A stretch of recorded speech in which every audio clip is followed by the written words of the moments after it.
Avelin part 2 kahin welcome so kay kit event CRT comedy show zo thil kidang bol pa antichrist ho khom ho to namun na ibon sabin khom kit tivin part 1 continuation say kit tive ai le part 1 a chun lam ka sunga thilha no do lal changa khang chu chin khulam le thanglin se ti he taw chuna ya chu thilha izat ano hana ahin polon hana ano han wanga chi chai thelo cho ai chu ama te ni abul pi thila te ni omi cho na ya chu ama te ni om lai sia chu thilha ki ti hi bei lo ding a hi ti ki chin ta ki mu ta chu chi chu mi pi hoina pum he thelo cho ya chu hi chi thila pi te ni hi aman thein ning kin lam pi khat ka he in hi chu pathin thun ei hil khat na hin sei pi wing kating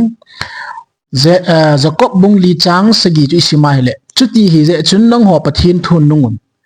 diabol wang chu le thu win chu ti le na kom wa kon zam mang tan te na za so ke mo bible chang chu pathin thun nung bin na diabol chu le thu bin chu ti le zam mang tan te chu thilha ki ti chu so bi ti ho ei le ei ka ki pati ma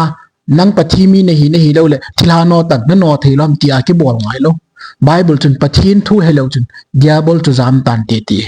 bailam lo a bailam pa pathin ei hilu chu ki he gulowa ei ho in a pathin thu ki dan lawa a thilha patip na ham a force miracle ham miracle ta ben ti he thelo a ilung bui se swa mi thil bol po thilo tu siok bo ki ta sanga ichi mi ho po ki ta sanga ki ngol pi cho pathin tun ki chi ta se chula thilha chu nan mo do thein ni wa azam mang thein ding chu pathin thu hello chun zam mang tan te ti cho na ya chu tu nya chu thila ta be te ni chu ching kholam le thanglin se hi cho ama te ni hi he ta ho gazon le lia po tang ti the ta lo cho ama te ni no mong na ding chu tu nai pathin thu ni pi sem ti hi i sei chat wa azo se non i phun do wa na mi zo hi no hon mi hem chawei tu hi no hon duha thu ta satanic thua thila thua mi pui chawei hi da no ni pathin thwa ko na i ko mu jing cho hi chu na ta san wa pathin thu chu na pom cha khe wai le hung zum hon le ta chi chu chu diabol le thu dan ta pathin ei se chu na na kom ba ko nin zam mang tan te ti chu na gazong le min thila chu gazong le men ti lo pathin thun le thu min lang su sal lang na azo sina phung do le zam mang tan te ti chu chu ya chu tu nya ka pa kai thu bo se ka din ding a hi ka pathin thu ki a dinga ka ta san ki bul phu na hai ka pathin thu ti lo ke man satan hap na ka zona ding po in pathin thu ti lo ai satan hi mi zo a hi na ding ke man ke thin lam pi poi ti na ta san su ke wai le tunin pathin tu se ta san min lang hi leo chen ching khulam le thanglin sei thila lian te ni hi mit phat lo wa mang jing hon ni chu ana to no ni thieng ni ki chai yeng ni chu thila di ta ayon dan chu example khat nan pikit le igam sung wa kum zakhat zen bi christian yung hi ta zo nung wa christian di chat hi han lang hi ta hi zo na tu cho mai tan christian yung hi zo wa ke pa nai koi ma thila kaw ki ta ki sabui ta lo he ai le ama in thila kot a hin hona thila tam ta hin polo na thila pu chu welcome amen hallelujah ta welcome to ach igam sungu thila adip so ke ya mul chunga te tui tha te green hila te khat be bele gul pi ki sagi kinga ki so ma sai to hoilang langan mat tha to hi to ho lo si na yo si allocation yo si ama nan sei do tha kina mi tam ta hi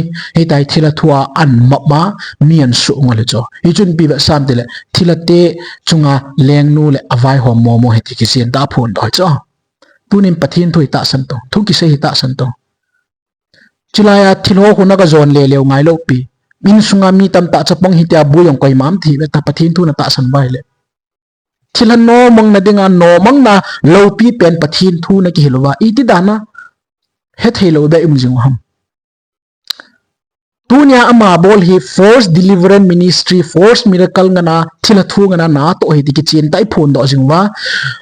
thila no mong na di ta ki ti chu to bible chang isim dong zui wa pathin thun nung min lang diabol chu le thu len zam pan te ati chu ipi bola ita san lo ham so pi te ho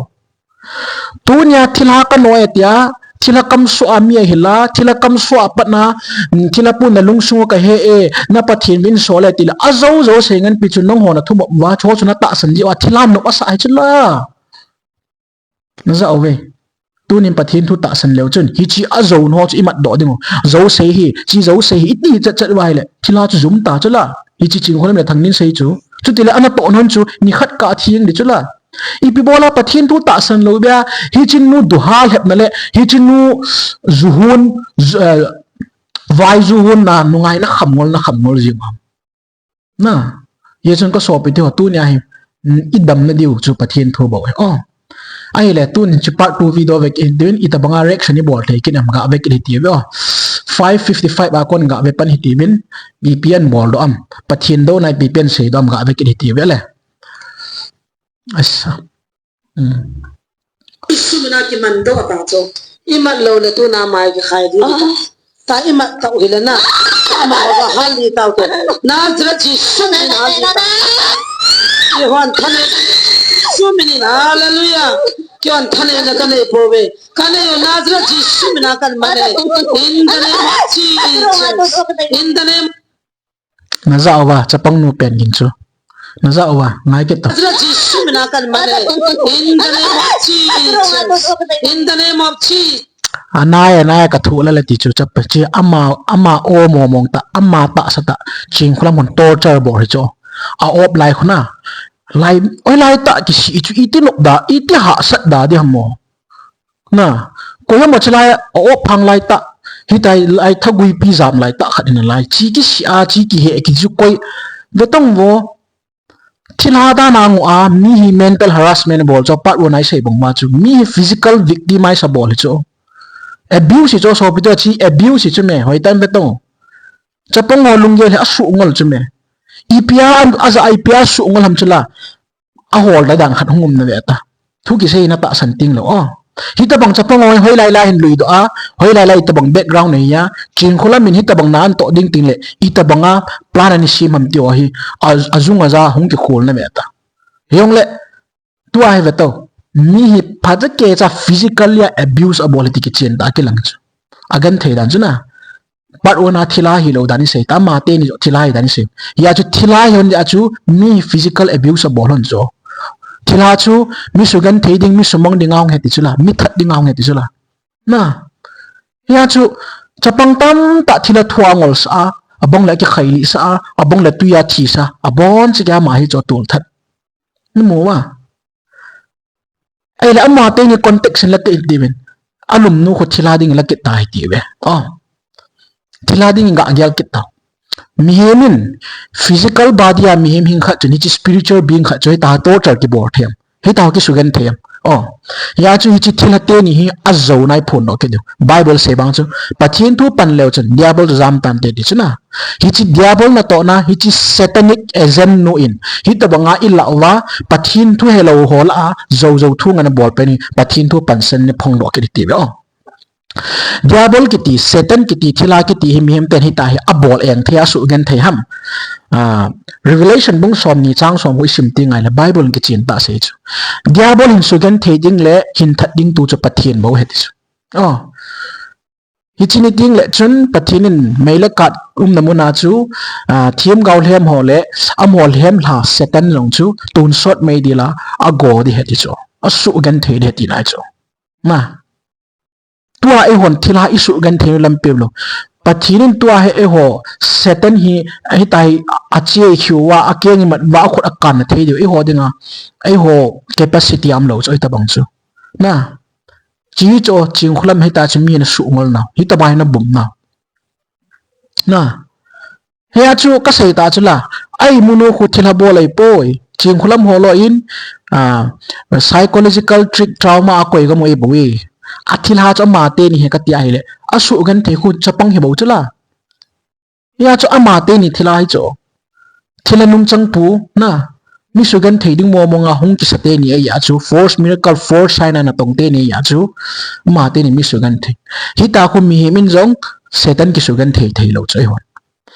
bible ki chin tanin nung ting le pathin in satan cha su gan thia atha ding asu mang dei bo ti ki chen ta thei asai thu phun mung som ni chang som na aban ta le ki chin ta bible a sei ki chu fc bungup chang swam pat som le get hoi sim ting a hile thagau gilo eng si ho to ikibut na thei sun liu na aban ta le thagau gilo eng si ho muthim na tong ho to ai ho ikido na thei diu om sun chu pathin thu he ti pathin galwon changsing ki ban lang thagau chamjam panu na ti cho na hi chui chui ho ki bol the ai ho satan anga ipan na thei sun liu chu satan chui ta ho le ke ngai ga zon wa he ta pulpit chunga stage swa iman wa ai hon amai su gan thei thei wilo cho nya chu pan chakia hi chinu hi mi zo na am una la ki chim zo thang huya hi ta hi mi abola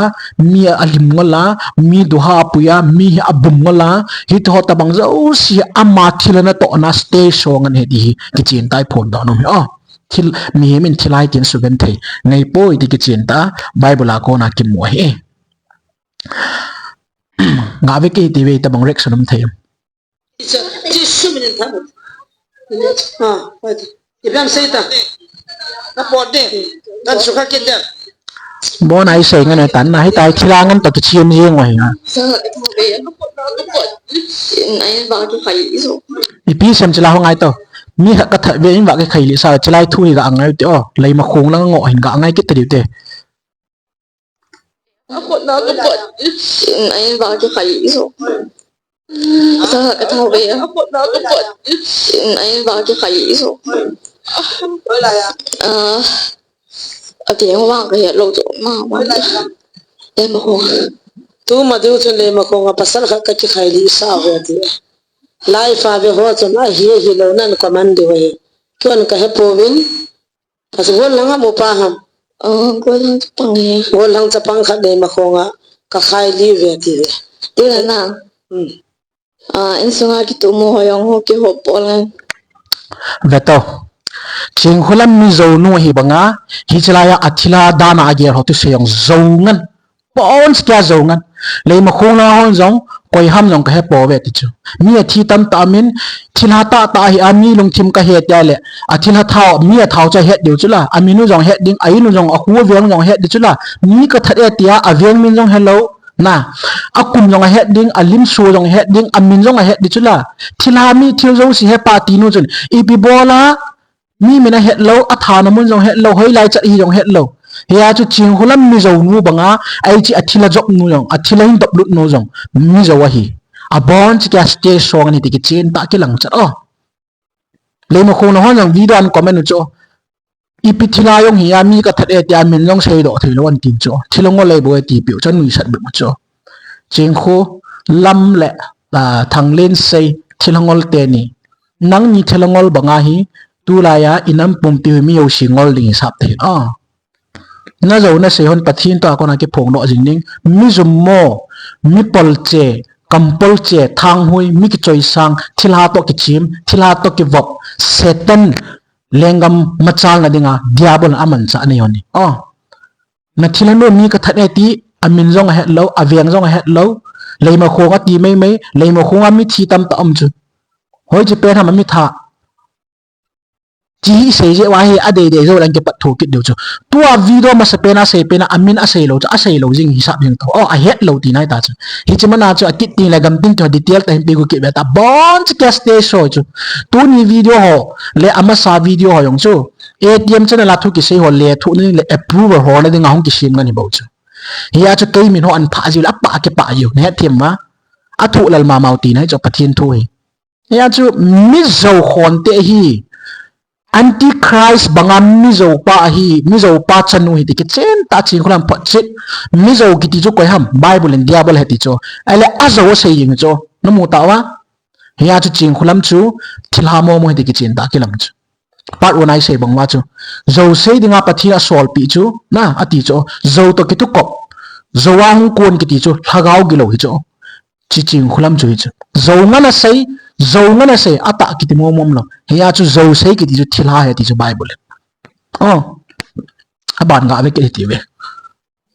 cho sa hello ama lang mi ra mi thaw se re ma khonga go lang chapang kha jong ka khai li win in sung ki tu mo ti ho jong ki ho bo le he ti chi chu cha anop no ma sei yeng na in sung ki tu mo chu ipia thila se hi ding so hi chu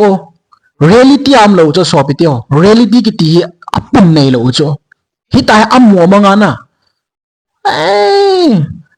ngol be se wa upayam lo ta chu em xuống vào mùng ta tiếng bố mãi chúng cái tủ sợ pathian thu a ki tui ta a na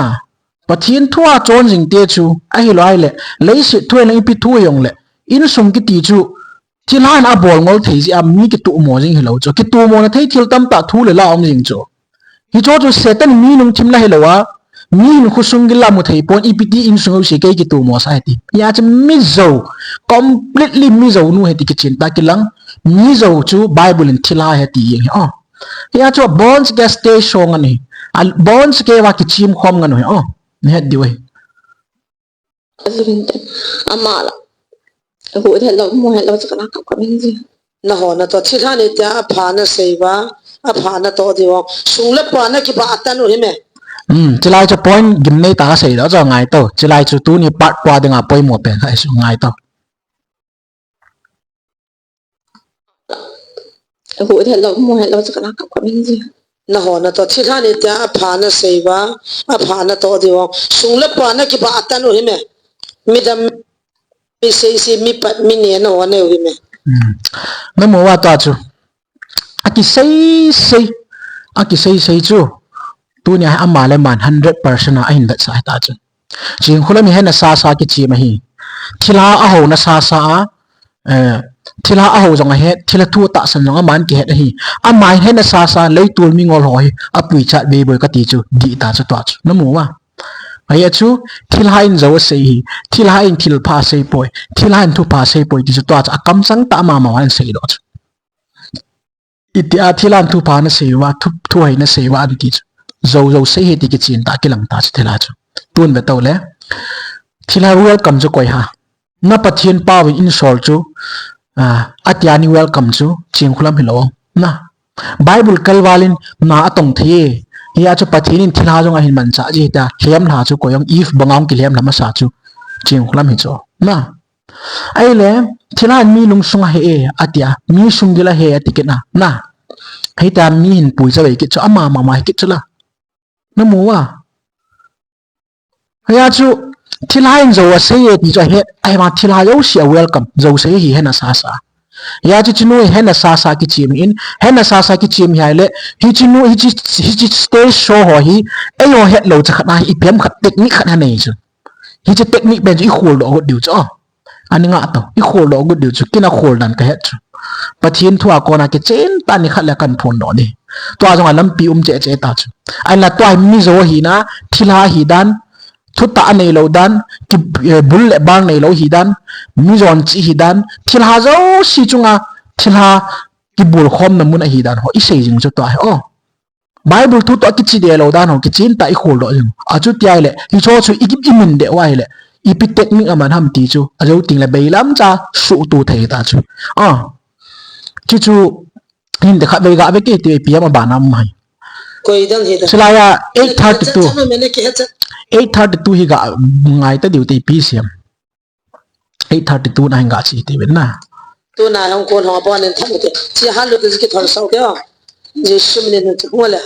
na jra achar ji ru chang na lo nan ka te ji shim ne tham nan su kha ke dam ka naw se ta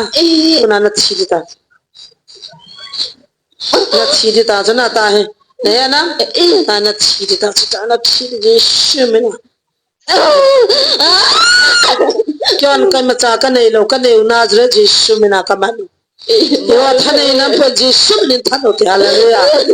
jisu min hallelujah in the name of Jesus jisu min in the name of Jesus that's in the name of okay awan ba hong kon jose hawala thita hallelujah Jesus ki thorsa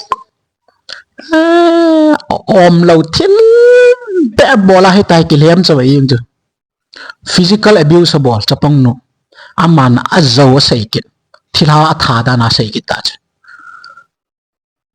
ya chu chinu na to na hi pathin thuo ai su sal ti lo koi ma poin na su mang zo lo de chu aya chu hi tai mi yo sia bum ta chu เห็นจะปะทินทั่วปะนายมิโซนูฮิตีบ่เซนะใส่ดอกละวะเฮเลอามาเห็นนั่นแหบยิงดูตาจูน้องหอยน้องงอลเจน้องงอลเจน้องงอลเจเดียวไบเบิลกิเจนตาเซปะทินทั่วปะนุนลังดิอาบลเลทุนคุติเลจามตันเตอดีจูฮิจิเจมจามจูน้ำมันจะละวะเฮเลฮิจิโนเฮนักโกสัลเทตาเราเดียวฮิจิโนเฮนักสุมอลทโพเทตาเราเดียวอาโจเซนะจงนับพนดอกเทตาเราเดียวจูปะทินทั่วบริเวณอามาเห็นมิโซนูฮิติกิเจนตาพนดอกจูอ๋อฮิจิมิโซนูจูตัวอันโตจัดจูมิโซนูฮิดันกันพูนออกกันจูเบต้าปะทินทูมังจ้าก็กิโซนาปะทินทูหิมตูจำจำสาหิมโซมังอินเจสุคริสตามินินจินคุลัมโจเซนเลอัตินันโตนะฮีสุมูลพอเลสุจิมินินกิตาเห็นมีเฮมินทิลากิทัดเทงเงฮัมนั่นดงมิงเงมีเฮมินทิลากิทัดเทงเงฮัมตัวฮีไบเบิลกิเจนตาเซฮีทิลาจูสปิริตวลบีงฮีจงเลทิลากิตีจูท่าเทฮีป่วยอาหินทัดดิ้งจูปะทินบ่เฮติจูหอยลายมันทิลาก็ทัดไตเตียโจกิวจัวลอลอาเฮติฮัมชอจะโอ้เชียบอนาสเตสโปรแกรมกันอบอนาอัจโจวะอดุฮางนะนับปุยจัดเวนังนั้นจูไบเบิลเวฮิติเวอาจงก็เซตันทุกคนบุ้งสอมนี่จังสอมปะทินินเซตันจูตูนสอดไม่โกงอาถาเดติจูอ๋ออาบานะเฮบรูบุ้งนี่จังสอมเลลีคริสตาจุนคริสตาทัดทิลบอลทีนัจุนdiabol na to na cho asu mang ne heti na diabol na to na cho kitchen ta asu mang ne heti cho Christ destroyed the devil's power through his sacrifice ati cho Christ ang ki pi do na chun diabol na to na yo se asu mang dinga heti cho tua ching hulamin thila ka that neti pathin thu to ki kala mi zo nu hidan kitchen ta kim Matthew bung som chang som ni lege isimail pisia no hon ta sal hagau that thei chu ki cha be na ti ये जो पथिन बहु है ती तो आज चिंग खोला मिल हगाव थत दाना की गेले नमोवा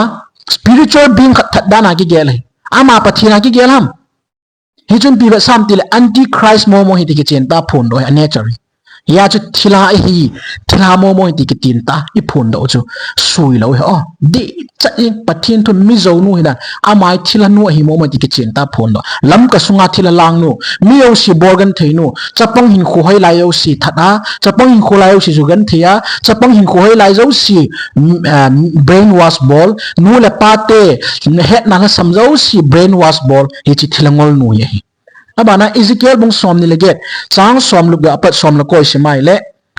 Satan ki su mang na ding hi pathinin symbol za chung chwa bet sa a chei na ding le ama chu vut vai banga mang dinga he ti so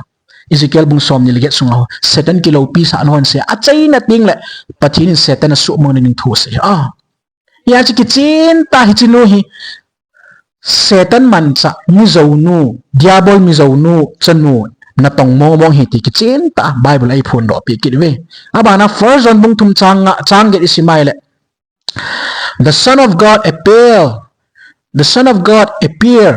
to destroy the work of the devil mihem cha pa chu na diabol na to sumang dinga hung kilang hi ati